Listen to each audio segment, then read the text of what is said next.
Some nationalities going to South Africa can get an e-visa ahead of travel, and it's a fairly straightforward process.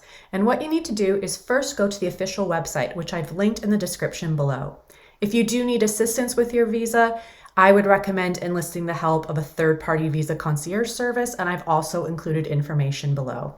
So first what you need to do is you need to go to this Create Your Profile tab. Then click on it and it's going to take you to this page to create your profile. But first it's going to tell you which nationalities qualify for the e-visa.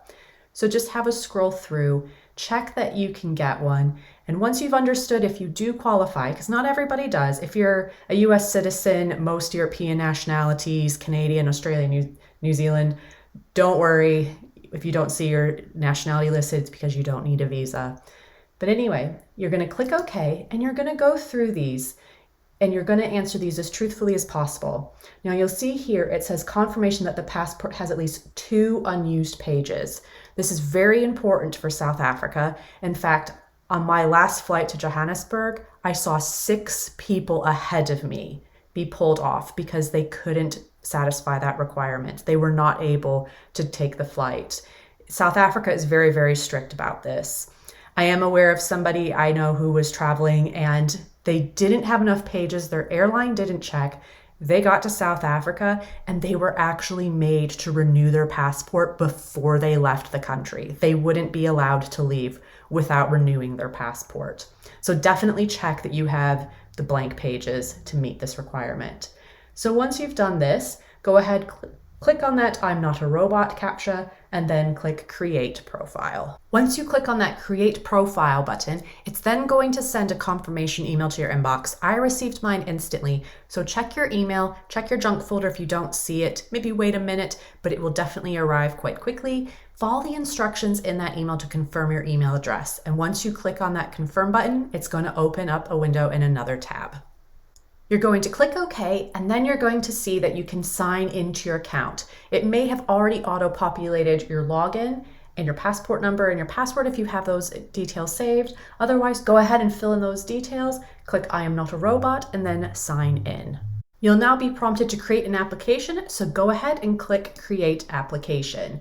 You're now going to be asked, is this going to be completed on behalf of a minor? Answer this truthfully. Are you doing this for a minor or are you doing it for an adult? Click yes or no, whichever pertains to you. In my case, I'm going to say no and then go to the next page. Here on this page, we've just got yet another question. I feel like this application is going to be a lot of layers of questions. So I am applying for this temporarily sojourn in the Republic of South Africa, basically a tourist. I am not applying on behalf of a minor, so I've clicked no. How many people are on this application? Just myself. So I'm going to say 1. Notice I put that 0 in front of the 1, just so it doesn't think I'm applying for like 10 people. So I'm then going to click on Create Form. Now here, it's going to scroll down and it has quite a few bits of details. It is tedious, but we'll go through these. The first section in your South Africa tourist visa application is going to be your personal details. So first question is application type. In this case, we've got a new application. You can either do a renewal, extension, or change of status. Personally, if that is your case, this isn't a new application, this probably isn't the video for you. I would consult the Department of Home Affairs for advice on a renewal, extension, or change of status. This really isn't the video for that. So if you're just as a tourist, you're going to do this visitor's visa section 11. And to get that, you just click on here. You see the different visas available. We're a tourist in this case. And then this next section is you just need to select visitors section 11A. And then the next part of the application is you can see your title, your initials, your gender, your sex, your given name, surnames, maiden name, anything else. These are questions that you should know. Any other names that you've gone by, your place of birth, city of birth, your date of birth, nationality, country of residence, your phone number, your contact details. These are details that you should know and be able to answer, but make sure you answer everything truthfully as possible. In this section, they just want to know where you're going to be staying while you're in South Africa. If you don't know, I would Google where you're going to be staying and get the address from there. Otherwise, your confirmation will have this information or your tour operator. And then once you're ready, go to your home physical address. In this section, just put down your home address, and then you can see the country code, just search for your country, and then next is going to be your citizenship details. In this section, you just need to give your citizenship details. And if you hold a citizenship of another country, do you have any passports or identity documents? Just answer these as truthfully as possible. The next section is your marital status and details. In this section, you just need to answer questions about your marital status. And then next, you're going to jump to your parents' details. If they're alive, give the details. If they're deceased, also those relevant details. If they're unknown, it just doesn't ask for anything further. And you need to do this for parent B as well. In this section, you need to answer if you've ever had a visa issued to you in the last 5 years. You do need to answer this truthfully. If you answer yes, it's going to ask of how many you've held. If you answer no, it just doesn't do anymore. Do you hold the right to entry of your country of origin? So if you're not a citizen of the country that you're living in, just answer this truthfully, yes or no. If you answer yes, fine. No, it wants to know more information about your status in the country where you're living. So here you need to provide any other addresses where you've lived in the last 10 years. If you don't have any, if you click no, it just doesn't go any further. If you click yes, it is going to ask how many addresses you've had in the past 10 years. Now for the next question, it's for asylum seeker refugee status. You need to answer these questions truthfully. And then next, it's going to be the contact person in your country of residence. Here, you're just gonna want to input some details of somebody that if they absolutely have to get in touch with somebody in your home country, that this is somebody who can be contacted. So a friend, business associate, relative, or somebody else, just somebody who you can trust. I would look at this as an emergency contact. And once you've put in all of this information, you're going to go next to the details regarding the contact persons in South Africa. So make sure you have that information on hand. This section wants to know, when are you coming to South Africa? When are you leaving? And what are you doing here? And how are you getting here? So answer these questions truthfully. I like to give a buffer for my travel just in case my flights do change and maybe I do need to come like 2 days sooner because of a flight change, or maybe I'm going to be leaving 2 days later because of a flight change. Always give yourself a little bit of a buffer. And it wants to know an outline of your proposed activities while in South Africa. And so maybe you are just going on safari. Say that you're going on safari and where are you going to be staying? Maybe you are visiting a friend. Talk about how you're seeing your friend and where they live. And then once you're ready, you're going to go to the financial declaration. This next section is the financial declaration, and they want to know how much money basically do you have at your disposal for your trip to South Africa and the Rand equivalent. They say you can use xe.com to get this conversion, and they also want to know, do you have a valid return ticket? So one thing I will say about the financial declaration section is I have met people who this was where they got their refusal for their application.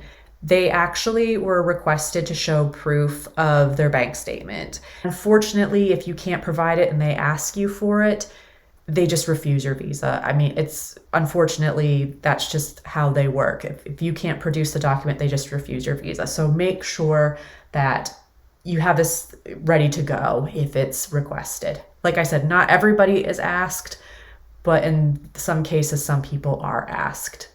So once you're done with this section, you're going to go on to the employment section.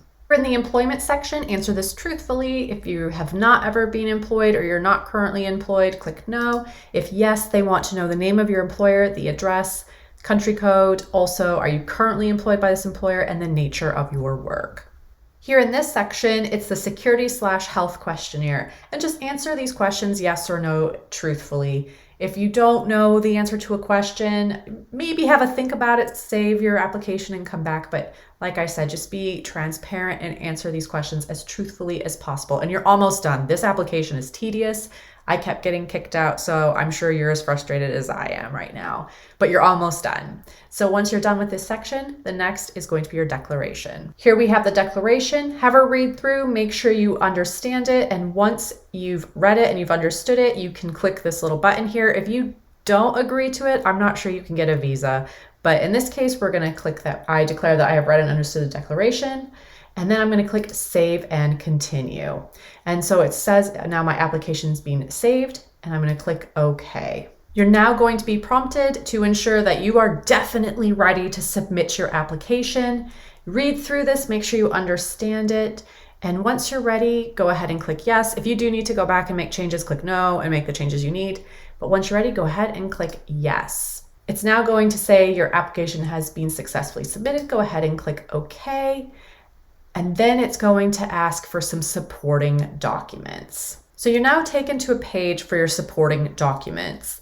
And so if you see on the right-hand side, it says View Documents. If you go ahead and click on it, it's going to list everything you need. So a flight itinerary or booking, so you need to have booked your flights already, the purpose and duration of your visit. So maybe you have your hotel confirmation, something from your tour operator, game lodge, just something like that. And do you remember how I earlier mentioned about that bank statement?